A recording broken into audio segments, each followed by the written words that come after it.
Entonces, estábamos hablando de Karl Marx, ¿no?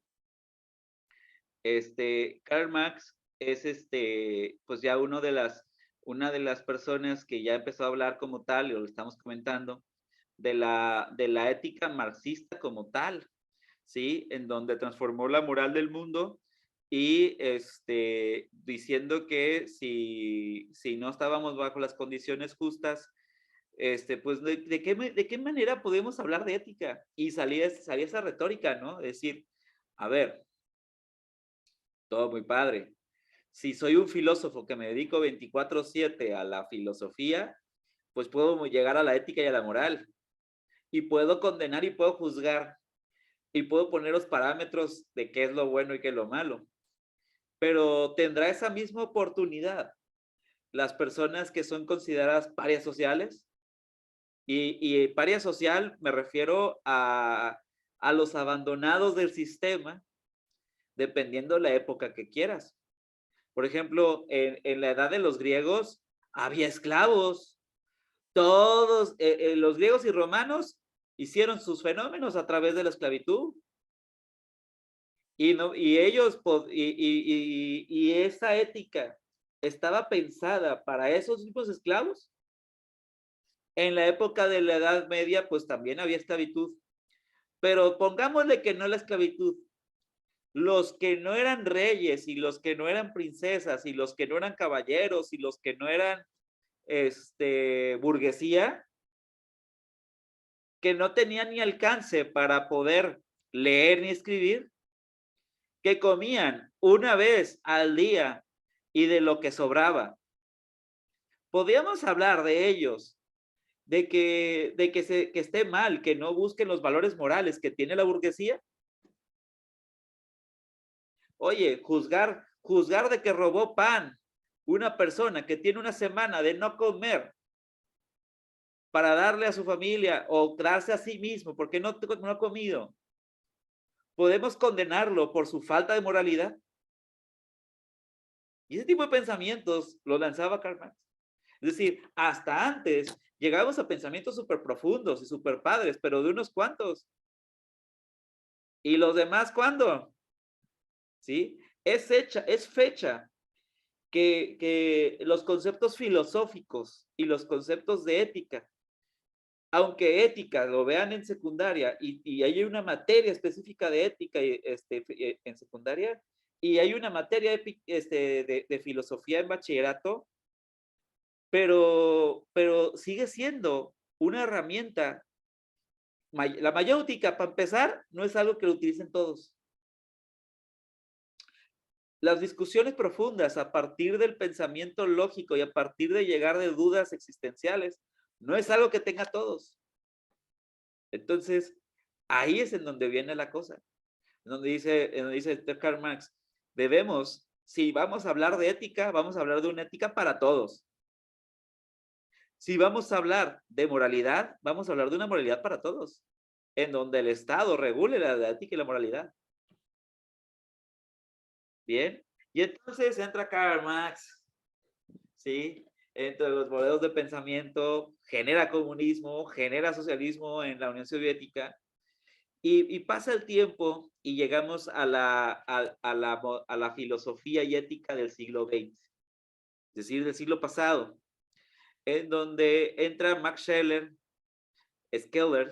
se podría llamar, y empezó a hablar un poquito, o él desarrolló una fenomenología de valores, es decir, una escala de valores para manejar, en donde todos como tal tenemos desde nuestro nacimiento y por interacción social los valores de su escala, y en donde a partir de eso podemos construir lo que es bueno y lo que es malo para Mark Scheler, en donde él manejaba de alguna manera dos categorías de valores, ¿sí? En donde por un lado ponía los valores polares, los de polaridad, en donde esos valores son positivos o negativos, y otro en donde son la parte de jerarquización, en donde había preponderancia o ponderancia dentro de los valores. Es decir, que tú podías elegir entre unos valores, valores de agrado, valores vitales, valores espirituales, ¿sí? O valores, dentro de los valores espirituales, valores estéticos, jurídicos, intelectuales y religiosos. En donde tú elegías en dos direcciones que a partir de eso ibas configurando tu ser. Es decir, él decía, a ver, tenemos el valor del agrado, es las personas preponderan lo dulce o lo amargo.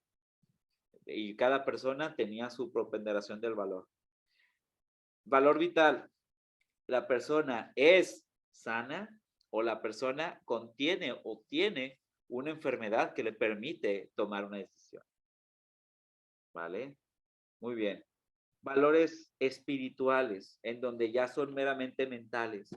Decía, oye, el valor de elegir sobre lo bello o sobre la estética, o la persona no elige valores orientados a la estética. Valores de la justicia, la persona cuenta con valor de justicia o la persona no considera la justicia como un valor o tiene discusiones alrededor del sistema de justicia. Las personas en la manera intelectual buscan la razón o no la persiguen per se y las personas se orientan hacia su propia versión de la razón, pero sin una búsqueda profunda. Es decir, ya sé que dice falso, pero en realidad el falso es la ignorancia o la falta de esfuerzo para buscar la verdad. ¿Sí? Y por último, los valores religiosos. La persona tiene el valor de la santidad o tiene el valor de la profanía, de discutir las acciones paganas y discutir pensamientos fuera de la religiosidad. ¿Vale? Entonces, según el Mark Skeller, él ya hablaba de estas dicotomías que tiene que elegir el individuo antes de poder definir su propio código moral. ¿Ok? Tenemos otro, y donde fue donde cerramos a la actividad, en donde está Alan Bariou. ¿Sí? Es otro pensador en donde ya, que donde pues la parte de filosofía lo pega, aunque también es dramaturgo, es decir, personas que se encargan a las obras de teatro, ¿sí? Y él ve o relaciona la ética con la verdad y no habla un poquito de el nihilismo. Para poner el contexto de lo que es el nihilismo, es el pensamiento del nada importa. Es decir, la persona que es nihilista es una persona que dice, ¿para qué hago esto si no importa? ¿Para qué hago esto otro si tampoco importa? Nada importa. Oye, ¿la vida importa? No, no importa. ¿Por qué? Existe la muerte. ¿La muerte importa? No. ¿Por qué? Porque existe la vida. ¿O de qué importa la existencia si de alguna manera no deja la mancha la otra existencia como tal? O la existencia de otros.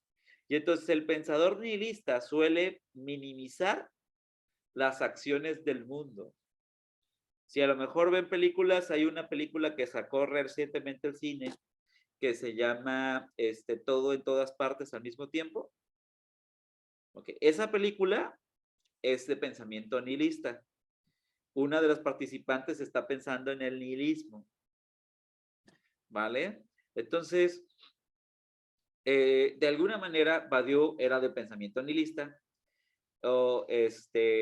Y de alguna manera trató de ver la ética como un proyecto de emancipación del ser humano, es decir, de poder sacar la fuerza del ser humano, y empezó a sacar sus propias normas morales y éticas.